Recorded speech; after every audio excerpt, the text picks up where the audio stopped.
In the beginning, there was the light, the earth, the water, the fire, and the promise of great things. Out of which came the glen, from which flows the Livet.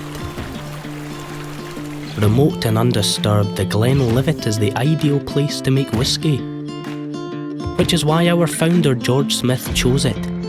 He uses the steam and the still, that wondrous device that burns away all but the finest gold of creation. Whiskey. Whiskey's the water of life.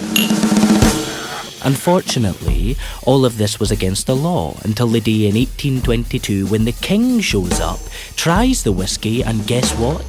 Loves it. The following year, making whiskey here is now legal, but only with a license. This is not that license. Thanks to his ambition and vision, George Smith is the first person in the Glen to apply for the license.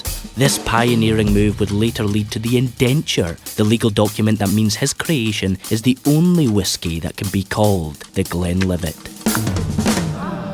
He uses the water to malt and mash the whiskey, the wood for the casks to hold it, and the cool darkness of the warehouse to bind it.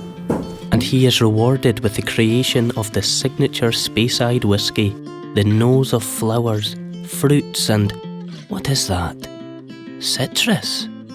It is the very spirit of the Glen itself, distilled into a pleasure at once defining, inspiring, enduring. It tastes wonderfully.